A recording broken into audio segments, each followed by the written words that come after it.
Hey everybody, it's your pal Drew Dracy, and I'm back with more comics from the ye old spinner rack. Get out of here, guys. This Captain Marvel was one of my earliest Marvel comics I bought. It came out, when you see November, it meant right before school time, because for some reason August comics came out in November. It was an old trick from way back when to keep comics on the stands as long as possible, and DC and Marvel kind of, jacked up to where it was like 2-3 months in advance. So cover by Ron Wilson, and I think with touches up by Frank Giacoia or something, because Ron Wilson was pretty busy. He was kind of John Romita's assistant, or to the point where Romita was teaching him tricks of the trade. So getting this cover deal was kind of a big deal for some fairly new guy. I heard the name Captain Marvel. I didn't know what a Captain Marvel was, but I bought this. I love the cover, but you know what? When I was little, I was like, what? I mean, a lot of times I'd thumb through the books, but I was like, what's this? I mean, that's a great splash, but what I didn't appreciate was it's so organic, and it's got, it's one of the Filipino artists from the 70s who just really took over the industry and did a magnificent, amount of material, tons of great artists. But I did love this. That was cool. Rick Jones, the wannabe rock star who was sharing atoms in the negative zone with Captain Marvel. And I always thought this was weird. How the expletive deleted did I get into this mess? That's a real Bronze Age indulgence. That's funny. And then the Nihilist comes. I'm like, man, he's a creepy looking mofo. And I see he appeared elsewhere thanks to the footnote, and I liked that. I was like, oh, okay. It kind of gives you a little more feeling like there's people who've met before, and there's like, because it wasn't like Batman and the Joker, you knew they were around all the time, but you didn't always get an idea that every like, it wasn't like the Flash had to have Captain Cold, have to have the Weather Wizard and all that. Like Marvel would mix and match, although years later DC would do that. And Rick uses his mind to kind of get Marvel out of this comatose state he's in. Because last issue, it was Jim Starlin's last issue, where Nitro, the bad guy, busted a pipe of nerve gas, like deadly, brand new, untested nerve gas. Although, do you need to test nerve gas? I don't think so. But anyway, the pipe was, it was spraying it out, and Captain Marvel crushed it with his hands, held it shut, but he got a little of it, and it made him drop. And I thought it was interesting that Starlin left after that, but then years later, totally unplanned, 1980 was the first graphic Marvel from Marvel Comics, graphic novel, and it was the death of Captain Marvel, and he went all the way back to that. And I really don't think, I think that's just later on, he's like, oh yeah, I could do that. There's the Supreme Intelligence. I wish the movies would have gone this way. I think it was Annette Bening who was the character as Supreme Intelligence, but he's got the really cool look. He's like this lava lamp with eyes and a mouth and a nose, and he had these tendrils around him. And I don't know why they didn't go that way, but none of my business. However, Marvel's he's stepping up like a puppet because Rick Jones is willing it, and that's a really weird face there. I don't know.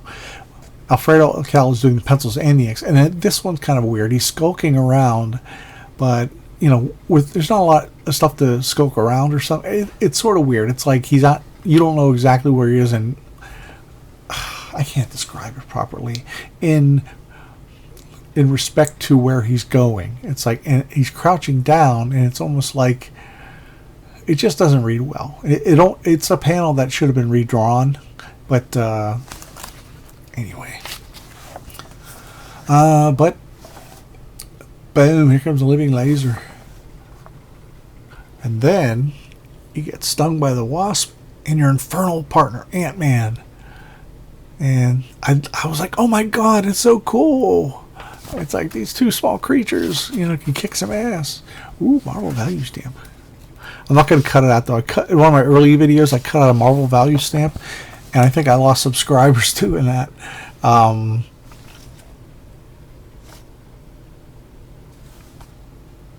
mean, even though it was bad condition,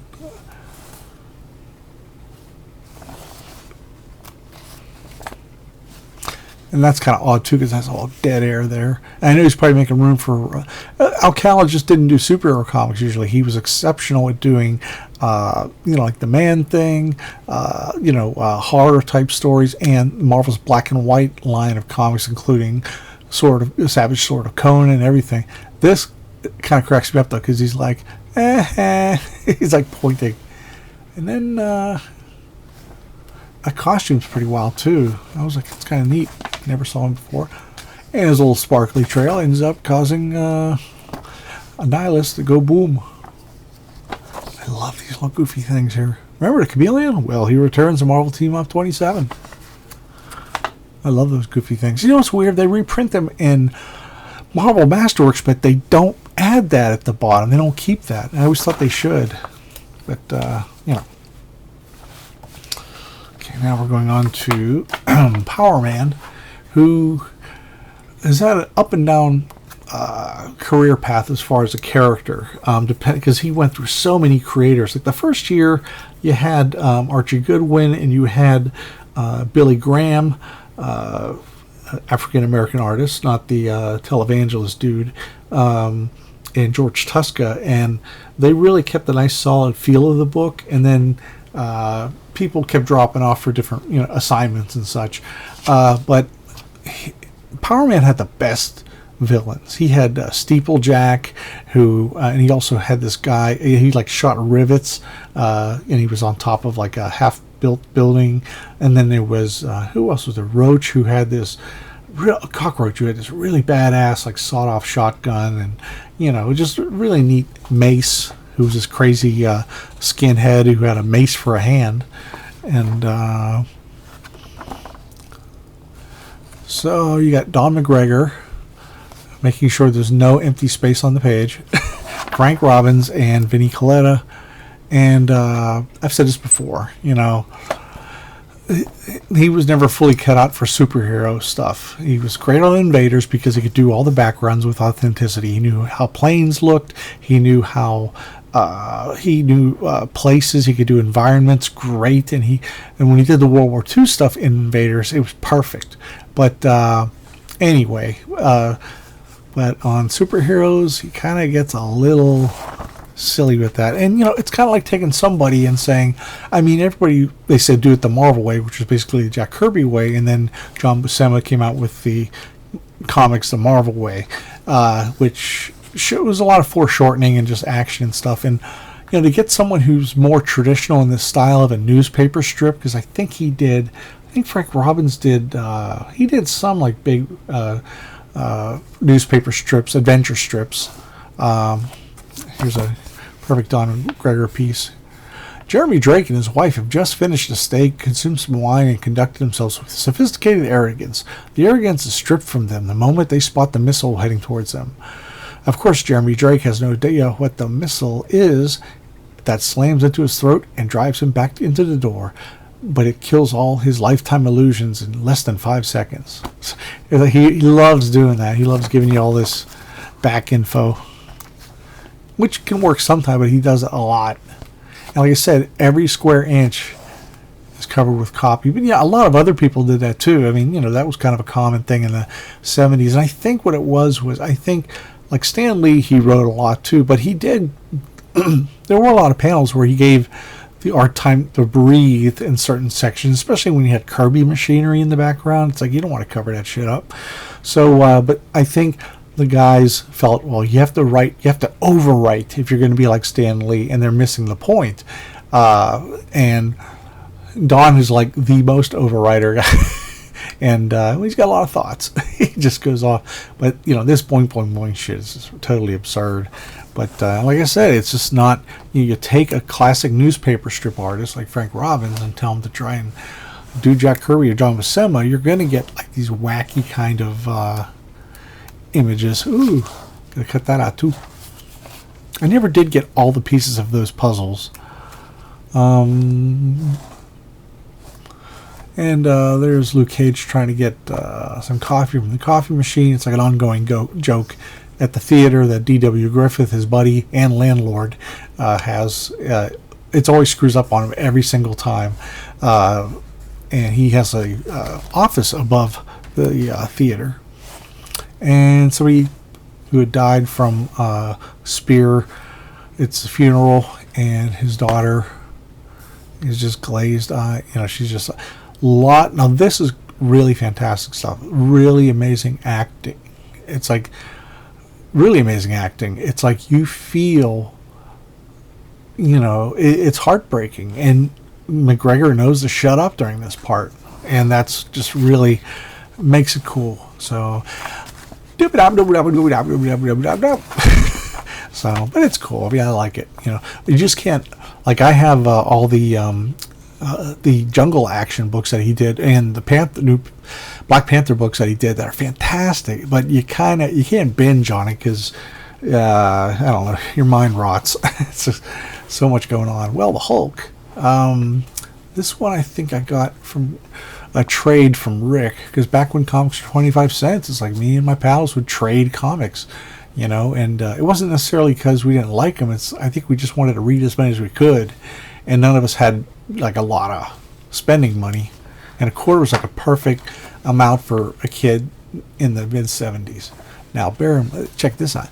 Not John Severin. There were many issues, celebrated issues, that Herb Trimpe was inked by John Severin. They made a fantastic combination that people still talk about, like me.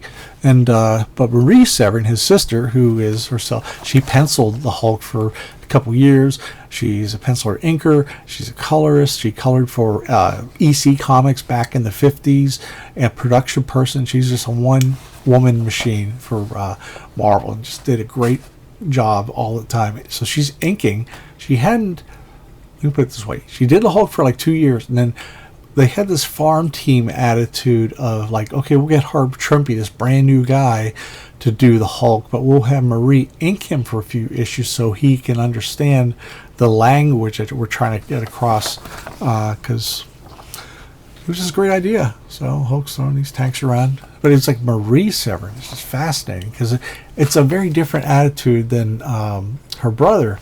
I mean, his brother does a lot. Her brother did a lot of those tiny lines that kind of build, and it's similar. It's like she's not making that complete shadow, but he's holding a cub, and you don't grab a cub, and he gets attacked, and he's kind of stupid. But thankfully, he leaves the bear alone, and he goes, "Go on, go away, bears, go back to forest. Hulk does not need you." And he sees a rainbow, and I love that face there. He's like, "There is snow and bitter cold, but here the bridge is colored of colors. Everything is bright and warm. Hulk wants to know why. I can assure you why, because I am Glorian." And check out the work that Marie's doing on the background there, like the little scratchy areas. She either did that with like a little bit of whiteout, like dots, or she might have used a razor. That's another trick you use, is you just lightly graze a razor, and it gives that staccato kind of linear line. And boy, I love these things. Spider-Man, The Thing, Daredevil, Master of Kung Fu, all in Man-Thing 20. And the Glorian. He goes to show him a place of peace, a home, and that's another great expression there. Like, he has sought this nebulous place called home. Maybe this time he'll actually find it. Well, he sees old friends. This guy Crackerjack Jackson, who was like a vaudeville player way back when, who had died like a year earlier. And Hulk's thrilled that his friend came back. And we get the Shaper of the Worlds. It's not late, I'm not tired. He bores me to tears. I love the design. Herb Trimpe's design is fantastic. He showed up a few years prior. And his whole thing is, I guess he wants people, he used to deliver people like nightmares, and he would feed off their dreams, and that's what sustains him, kind of like Galactus, but because he cannot dream, he's denied dreams. I guess it's not so bad. I've never seen a good story, like an exciting story with him in it. He was the bad guy in the third DC Marvel crossover, which was the Hulk and Batman, and they picked him. I'm like, out of all those characters. They picked this guy. So anyway, Glorian's offering happy dreams to help feed him. So Crackerjack Jackson hands him a can of beans. Hulk likes beans, as he established way back when they met. And Jarella from the microscopic world that he had visited is back. What happened is he grew back to normal size, and she stayed in this microscopic world. Oh, this was a kick-ass treasury edition. My friend Rick, same one, or no, maybe it was Brian, traded me $1.50 there. Comics were 25 cents with no tax. Trade 6 normal comics to get a Marvel Treasury edition, and you call it square. And that was so cool, back then. And we just wanted to read. And the collectability thing didn't really come into, back then, collecting wasn't really mainstream. It was kind of like geek fodder, and most people outgrew it, like, after puberty, and then it was, comics were like, it's like, you're such a child, and like, when I started dating and that, I put my comics in the closet. I was literally a closeted comic fan, because, it was a stigma. So they're looking in the water, and these ugly faces show up, and it's the Toadmen from issue 2, which they're just the coolest characters. They're just so hilarious, like Jim Henson's Toadmen. And they appeared in issue 2. I don't think they appeared anywhere else in a color book until then. However, yeah, and this was the first appearance since, I'm pretty certain. Man, it's great inks. I love that with the hair. And he sent home, and that is a great piece of acting too. It's like the Hulk sort of looking away at Earth, and his heart's breaking. It's just really good stuff. Oh, the Toadmen only showed up, to my knowledge, they showed up like a year or two later in the magazine called The Rampaging Hulk, and the whole premise of that was it was supposed to take place back in the early days of the Hulk, like within the first 6 issues. And later on, there was, like, Doug Mensch did some great stories, and Walt Simonson did some magnificent art. And but it turned out that it was it just wouldn't fit in continuity, so they were considered like they were like a movie created by this woman called Barit, who, not the one from Guardians of the Galaxy 1, but sorry, I'm going too far. I'm digging deeper and deeper in my geek hole there. But anyway, the Toadmen did show up on Rampaging Hulk, and Walt Simonson made them so hilarious looking, because you can't help it. And then next time I saw them was like the second issue of John Byrne's She-Hulk, and that was hilarious too. Yes, it was. Check this out. I got this like not that long ago. It's beautiful shape. I think I paid $10 for it at my local comic shop. I mean, there's that kind of stuff, but I can live with that. And there's no real spine roll. A lot of comics have spine roll in them. New Gods. I mean, it's Kirby Unleashed. And what's weird about it is the stuff he'd done for Marvel, and then beforehand, he had a very hero-based, how can I put it? Like a noble hero-based thought process behind his characters. And when he got to edit himself, for one thing, when he got to edit himself, he had a lot of stuff he was saving that he knew probably wouldn't have been as commercial at Marvel as they were growing. Because Kirby, he fought as an infantryman in World War II. And he said, you have to look some guy square in the eye. He's going to kill you, or you're going to kill him first. So that kind of stuff never goes away. And a lot of that kind of stuff, there's a lot of metaphors in the New Gods Fourth World Saga. And just really, really great stuff. I wasn't old enough to experience this firsthand, but Chuck Dixon told me it totally knocked him out. And so it was like, when I first heard about it, I thought, it's just as this old Kirby stuff. I just didn't appreciate it. And oddly enough, it wasn't until I got older that I understood how great this saga was. That helmet is like one of the coolest designs Kirby's ever done. And the funny thing is, the rest of Orion's costume is generic as generic gets, but that helmet makes up for the rest. It's just such a great helmet. And Kirby shows a lot more frankness in his speaking, like especially Darkseid. He doesn't mince words. And Desaad, who is his nasty aide-de-camp who does torture and shit for giggles and laughs. Boom. And Calabac, who I think is the brother of Orion. Look at that face. Wow.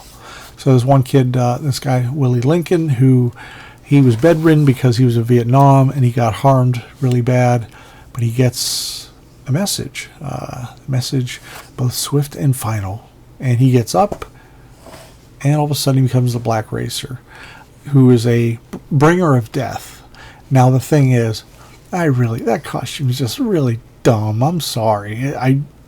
But I know what he was doing. He was trying to do his own Silver Surfer. The guy on a surfboard went over really well, so it's like, why not try a different sport? It sounds stupid to say that. I'm not trying to trivialize it, but later on, what was it? Roy Thomas and Rich Buckler would come up with Guard, who was a hockey player, a cosmic hockey player, and so on. And I think this could have worked a little better if it was a little less of a skiing look in the hat, like using the the Viking helmet type. No, not Viking helmet, like you know what I'm saying, like someone dressed for going to medieval times.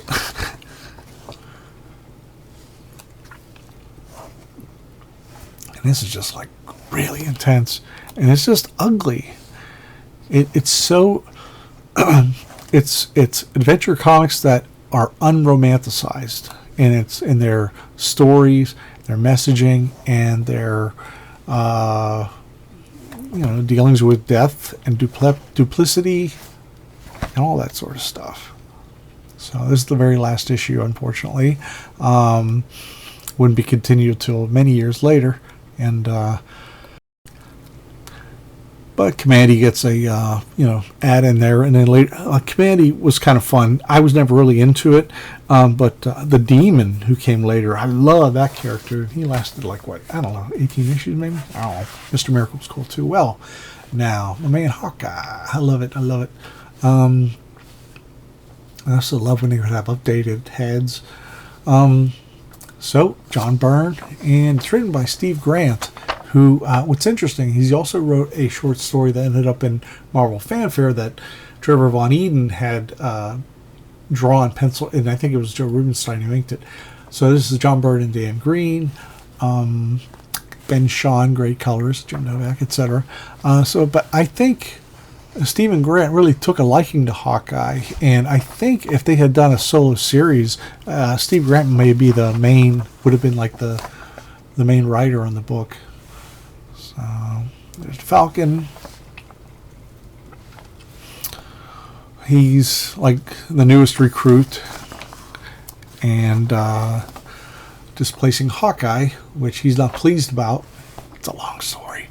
But I wish I'd have kept Falcon around because I grew up with him with Captain America. So seeing him with Captain America and the Avengers only seemed like a logical choice. So okay, it's all pissed off. Good old Wonder Man and Iron Man. And Vision and Scarlet Witch want to take a leave of absence, and crazy-ass agent Henry Gyrick, however you say his name, goes apeshit because he's a control freak. He wanted to make sure, he's like, all the members are stable, we got this, and then gets thrown for like a third loop, which isn't even a big deal. But this guy's he's just a control freak. He's nuts. He wants to know everything the Avengers do, and he's a government liaison, so they don't have any choice but to put up with him. But so now Hawkeye's pretty broke. He's in Bowery, and He sees an ad. Security chief needed. That's so. A little bit of spine roll going on here.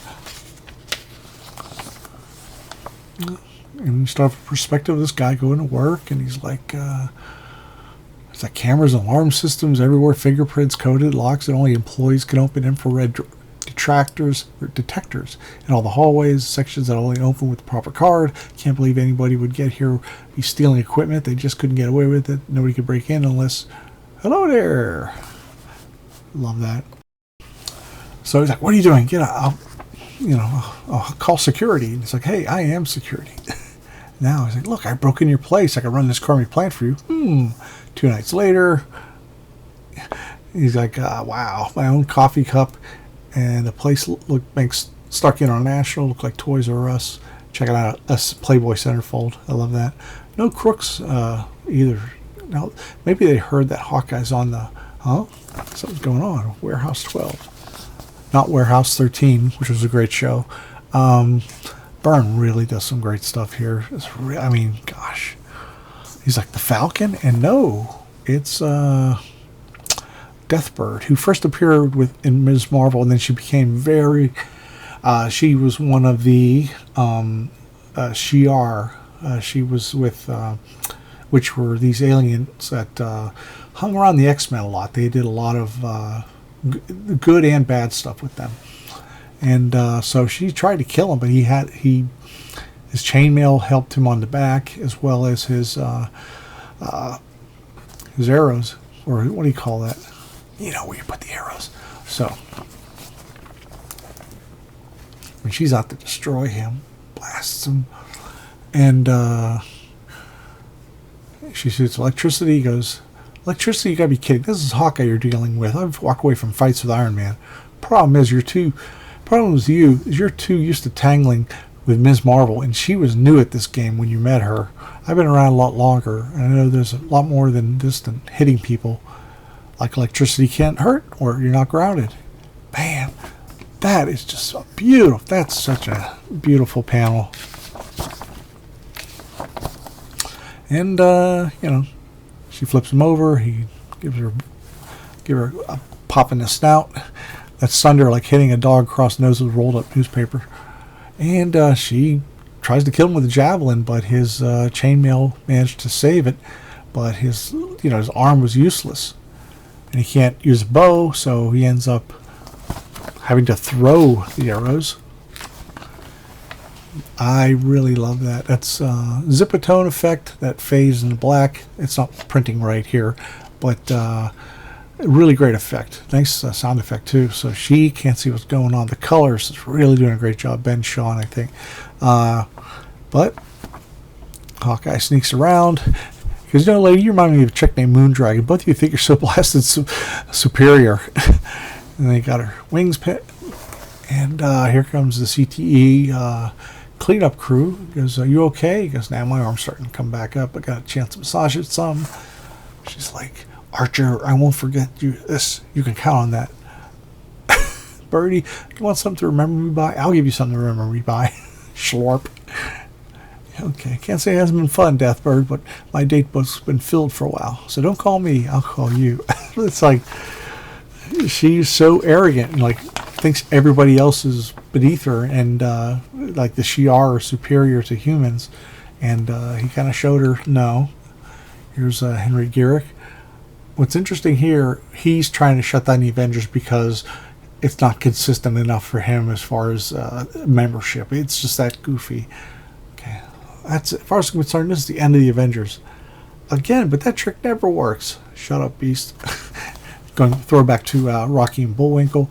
What I like here, though, I mean, Byrne, his first 20 years or so were just so innovative. And then later on, the only problem was he was around so long that he kind of had to either... It was hard to come up with new tricks because he invented so many of them. He could revisit them. But, and that is great. He's smack in the middle of the page. Not exactly could be over here, but it's so great how stiff his figure is. And there's all this going around him. And I love that. That's such a great image. And good stuff, good stuff. And that's it. Well, I went a little long this time, but I hope you guys dig it. And leave comments down below if you have any questions, suggestions. Please hit like and subscribe and share with somebody, please, who likes comics and good old comics. Not just the wacky stuff that passes for comics these days. Says the guy in his middle age. All right, man. Take care, everybody, and have a great weekend. Bye.